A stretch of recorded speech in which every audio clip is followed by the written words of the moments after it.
was in North Carolina during the summer, thinking it would finally give me some peace after a messy breakup and a stressful job. The neighborhood looked perfect, big shady trees everywhere, quiet streets, and friendly neighbors who waved every time you passed by. My house was older than the others, a white colonial structure that looked like something from the early 1900s. It didn't bother me. I actually liked older houses. They had character. The real estate agent seemed almost too eager to get it off his hands, though. He talked fast, pushed the papers toward me like he was afraid I'd change my mind, and handed me the keys with a strange smile. The only thing he said that stuck with me was just try not to leave the house completely empty at night. I thought he meant for security reasons. I laughed it off. The first 2 days were normal. I unpacked, set up furniture, cleaned every dusty corner. The house creaked a lot, but old houses usually do. The weird stuff started on the third night. I was lying in bed around 1 a.m. when I heard footsteps downstairs. Slow, steady footsteps moving across the living room floor. I froze. I wasn't imagining it. It sounded like someone heavy was walking circles around the couch. I grabbed my phone and listened for a full minute. Then the footsteps stopped. No doors, no glass breaking, no movement after that. When I finally checked downstairs, nothing was out of place. The next morning, I found one of the dining chairs pulled away from the table. I told myself I must have forgotten to push it in. But when I checked my phone's camera footage, nothing. It didn't record any movement at all. The chair just wasn't visible in a single frame being pulled out. It simply was. It was the first time I felt something was wrong. 2 nights later, around 12:45 a.m., I heard breathing, not mine, not through the vents. It was close, like somebody standing right behind me while I was brushing my teeth. I turned around instantly, but no one was there. My reflection in the mirror even looked confused. I tried to blame it on stress until something happened that I couldn't explain away. About 2 a.m., I woke up to what I thought was a door closing. A soft, careful click. I sat up and listened. Then I heard it, a voice. It wasn't clear, or like someone whispering from inside the walls. Not words I could understand, but the tone was unmistakable, like someone mumbling to themselves while pacing. I didn't sleep the rest of that night. The next day, my neighbor, an older woman named Marcy, stopped me while I was getting the mail. She looked at the house behind me like she didn't want to make eye contact with it. When I joked about how creepy the place felt, she didn't laugh. Instead, she said, "You know, people don't stay very long in there." I asked why. All she said was, the house doesn't like being empty. When I asked her what that meant, she just walked away and told me to keep lights on at night. That night I did exactly that. Every light in the house stayed on. And maybe that was a mistake, because around 1:30 a.m. I saw something. I was in my bedroom, awake, scrolling through my phone, trying to avoid thinking of the noises. My bedroom door was slightly open, and at the bottom of the stairs was the hallway that led into the living room. And through the crack of the door, I saw the living room light flicker. At first I thought the bulb was going out. Then I realized the flicker had a pattern. It was like someone was walking back and forth across the room, blocking the light with their body. Slow, heavy footsteps. I could see the shadow of legs, but they weren't human-shaped. They were too long and not moving like normal legs should. I didn't get up. I didn't breathe. The shadow passed the doorway 3 times before disappearing. When I finally gathered enough courage to check downstairs, the lights were still on. Nothing moved. Nothing out of place except the same chair from before. This time, it wasn't just pulled out. It was turned to face the hallway, facing me. I started sleeping with earphones, and after that, it didn't help. One night, maybe a week later, I heard something worse than footsteps or breathing. I heard someone trying to mimic my voice. I had been on a call earlier with a friend, so the sound of my own voice was still in my mind. But around 3:10 a.m., I heard something from the hallway saying, "It's okay, come downstairs," in a tone almost identical to mine, except something about it was wrong. The rhythm was off, like someone who didn't understand emotion was trying to copy how a person sounds. I stayed in bed until sunrise. The final night started with silence, no steps, no whispers, no breathing, and in a way that felt scarier. Around 2 a.m., I heard the front door creak open. I didn't hear it unlock, it just opened. I grabbed my phone light and stepped out into the hallway. The house felt colder than usual, like the AC had been blasting even though it wasn't on. I called out, "Who's there?" And then I heard a voice whisper directly behind me, "You left me alone." I ran. I didn't look back. The whole house felt like it was shrinking, like every room was pulling inward. The floorboards vibrated under my feet. I swear I heard footsteps running behind me even though no one was visible. I slept in my car that night and moved out the next morning without going back inside. I left the furniture, the dishes, everything 2 weeks later. I drove by during the day. There was a for sale sign in the yard again. A different real estate agent was showing the house to a young couple. They looked excited, pointing at the porch, smiling. I watched from my car, and as they walked inside, I saw something in the upstairs window, a figure, tall, still, watching me. It wasn't human, but it had my silhouette. I drove away and never looked back.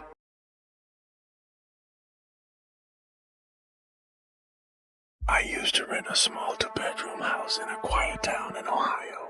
It wasn't a fancy place, just an older rental with creaky floors and that faint smell old houses have, like dust mixed with something you can't name. I moved in because the rent was cheap and the neighborhood was calm. Families, retirees, kids on bikes. Nothing about it felt unsafe. The only part of the house that made me uncomfortable from the beginning was the basement. It was unfinished, cold, and had only one small window that faced the backyard. The glass was foggy from age, and a steel grate covered the outside of it. The landlord told me never to mess with that grate. Just leave it locked, he said. Previous tenants liked to mess around down there. I didn't think much of it. The basement wasn't a place I planned to spend time in anyway. For the first 2 weeks, everything was normal. I worked long hours and mostly came home to sleep. But some nights, especially when I stayed up late gaming, I would hear something that sounded like tapping, very faint, almost like someone lightly drumming their fingers on a countertop. It always came from underneath me from the basement. It was soft enough that I could ignore it. Old houses make noises, I told myself. Then it changed. One night, around 1 a.m., I heard a different sound. Not tapping, it was breathing. Slow, unsteady breathing coming from the floor vents. I paused my game and muted everything. The breathing continued for a full 5 seconds before stopping completely. I convinced myself it was the furnace, but the furnace wasn't even running. The next day, I told my landlord about the noise. He brushed it off. The last tenants complained about sounds too. But trust me, no one's in there. That house settles a lot. Old wood, old pipes. You're hearing things. I wanted to believe him, but the next few nights made it impossible. Around 3:30 a.m. one morning, I woke up to the sound of metal scraping. It was coming from below me, the basement. I stood completely still in bed, listening. The scraping went on for nearly a minute, slow, rhythmic, like someone pressing something sharp across the concrete floor. Then it stopped. I grabbed a baseball bat and went downstairs. Every step toward the basement door made the hair on the back of my neck stand up. I could hear nothing. The silence almost felt heavier than the scraping. I opened the basement door, just enough to flick the light switch. The bulb flickered and then turned on. Nothing was there, but the basement window, the small one with the grated dirt smeared on the inside of the glass. 5 long streaks, like finger marks dragging downward. I shut the door and didn't open it again that night. A few evenings later, the noises escalated. I heard whispering, not clear, not words, but definitely a voice. It came from the vent again, hissing through the metal like someone whispering too close to a microphone. I moved to the living room couch to get away from the vents. That was when something happened that still gives me chills. I caught movement outside the basement window. A dark shape, tall and leaning close like someone bent down, peering in. I froze. The shape didn't move for 3 seconds, then it jerked away from the window, almost like it crawled backward. The next morning, I went outside to check. The grate covering the basement window was bent outward. like something had been pulling on it from inside. I rented a small house in northern Colorado 2 years ago when I was working remotely. It wasn't isolated, but it wasn't exactly close to neighbors either. The nearest house was maybe 2 acres away, separated by tall pine trees and uneven land. The property had a quiet, empty feel to it, peaceful during the day, almost too quiet at night. The house itself was basic: 1 floor, 2 bedrooms, an old furnace, and a small attic door in the hallway ceiling with one of those pull-down string latches. The landlord told me not to bother going up there. Nothing but insulation and dust, he said. Just keep it closed so the heat doesn't escape. The attic door became the one thing in the house I actively avoided looking at for too long. It wasn't creepy at first, just out of place, like something you didn't want to accidentally open. For the first month, nothing happened. I worked during the day and watched movies late into the night. But one evening, around 11:40 p.m., I heard something that made my stomach drop. A soft thud right above me, directly from the attic. I tried telling myself it was a raccoon, maybe a squirrel. The house had been empty for months before I moved in. Animals get in sometimes. But it didn't sound like an animal. It sounded like someone shifting their weight. A long, slow movement. Then absolute silence. I ignored it. I didn't want to think about it, but the noises kept returning. Sometimes around 2 a.m., sometimes right before sunset. Soft thuds, then dragging sounds, like something being pulled across the attic floor. Not quick, not frantic, slowly, purposefully, eventually.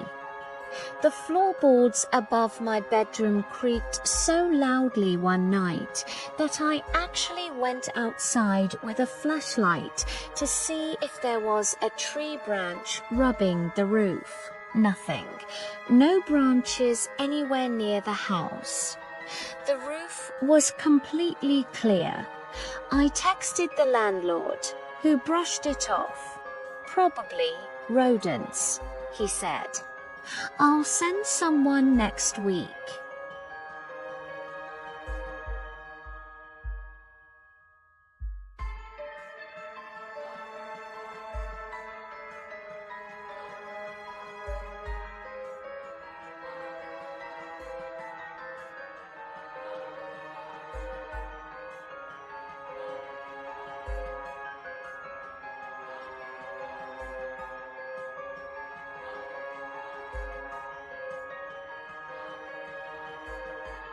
It was coming from above the hallway.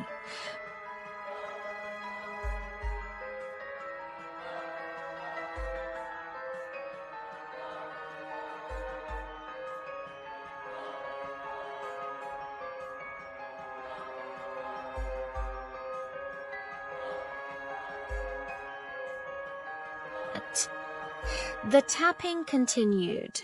And when I looked up, the pull string was swaying gently, making soft contact with the attic door frame.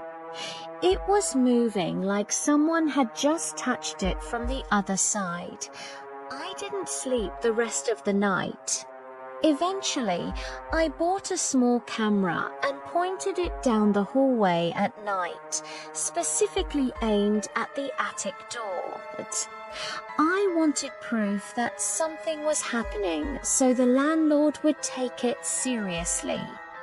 But the camera never captured the noises, only stillness. Until one night, I woke up to another motion alert around 4:10 a.m. I checked my phone, half expecting a glitch. The camera showed the attic door, and the string was lifted, straight up, as if someone inside the attic was holding it. For 2 whole seconds, the string stayed suspended in the air. Then it dropped. The camera didn't show a single hand or shadow, just the string moving on its own. I stared at that footage for hours. I considered leaving that morning, but I convinced myself it had to be some airflow thing or a glitch. 2 days later, something happened that changed everything.